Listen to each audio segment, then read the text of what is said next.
Larian pagi di bawah langit cerah. Matahari pagi bersinar dengan terang. Langit begitu cerah, birunya tanpa celah seperti lukisan cat air yang belum selesai. Burung-burung saling bersahutan menyambut hari dengan riang. Suara kicauan mereka terdengar dari pohon-pohon rindang di sekitar kompleks perumahan. Dedaunan melambai-lambai tertiup angin segar pagi, memberi isyarat bahwa hari ini akan menjadi hari yang baik. Aku menggeliat pelan di atas kasur, menikmati hangatnya selimut yang masih menempel erat. Tidurku nyenyak, dibantu oleh kerinduan akan liburan akhir pekan setelah seminggu yang melelahkan. Tak lama, suara HP berdering memecah keheningan kamar.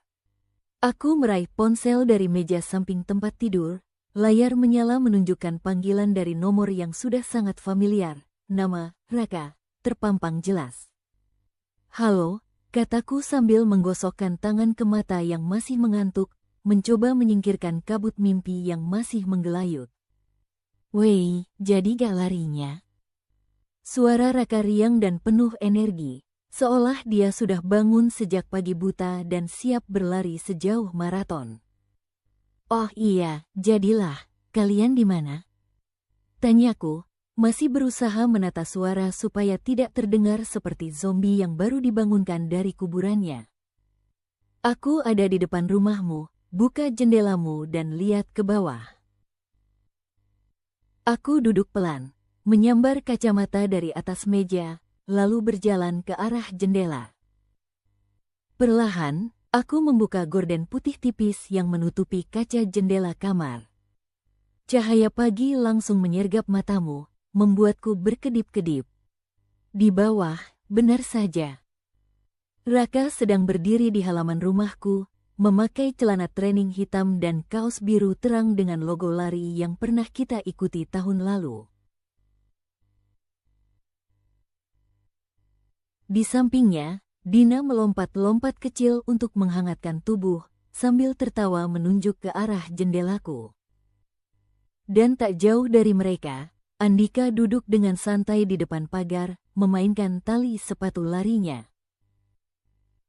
"Andai tuh kamu gak turun dalam 5 menit, kami kabur dan lari tanpa kamu," teriak Dina dengan tawa riang yang memekakan telinga.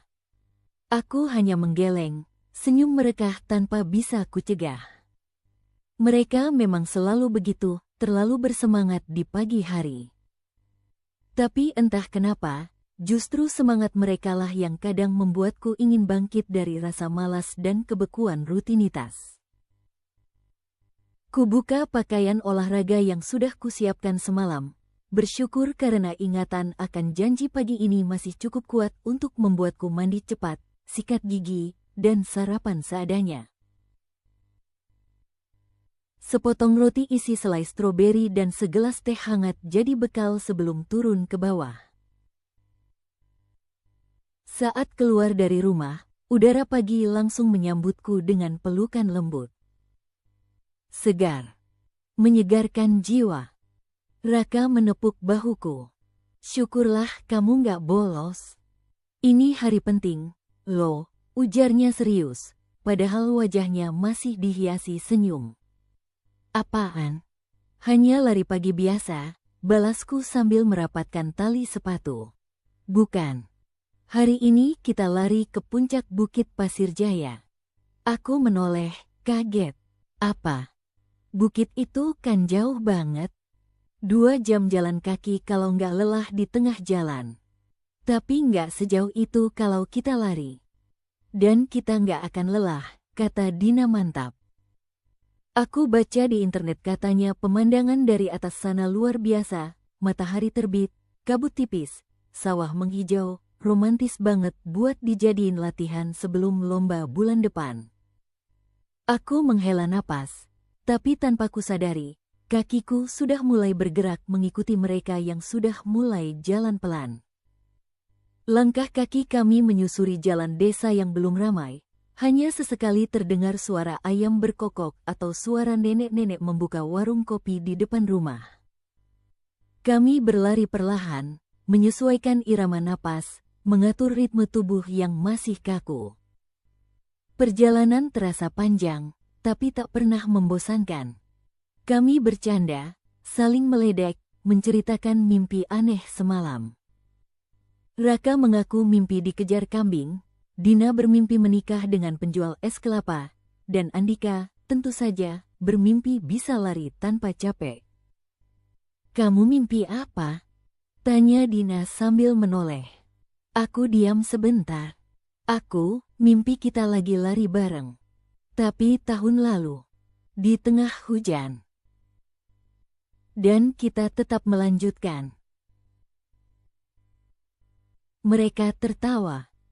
"Karena itu kita lari hari ini," kata Andika tiba-tiba. "Karena kita ingin tetap bersama. Bahkan saat capek, bahkan saat malas, bahkan saat dunia menyeret kita ke arah yang berbeda." Kata-katanya membuatku terdiam. Aku menatap mereka, teman-teman yang sudah melalui banyak hal denganku. Kenaikan kelas, patah hati, kerja paruh waktu yang melelahkan, hingga momen-momen kecil yang hanya kami yang paham maknanya. Akhirnya, setelah 1,5 jam berlari dan sesekali berjalan santai, kami sampai di puncak bukit.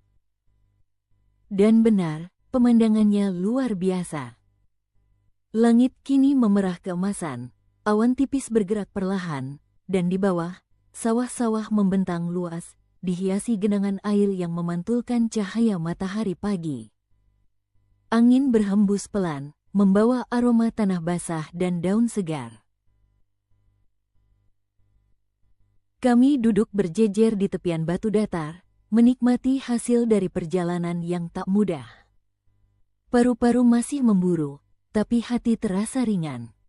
Tak ada kata-kata, hanya duduk dan menatap keindahan yang diciptakan alam. "Aku rindu seperti ini," kataku pelan. "Kita harus lakukan lebih sering," sahut Raka. "Tapi nggak harus ke bukit sejauh ini, ya," kelakar Dina, membuat kami tertawa lagi. Di tengah tawa dan napas yang masih tersengal, aku menyadari sesuatu. Bukan hanya tubuh yang butuh olahraga, tapi jiwa pun butuh pelarian.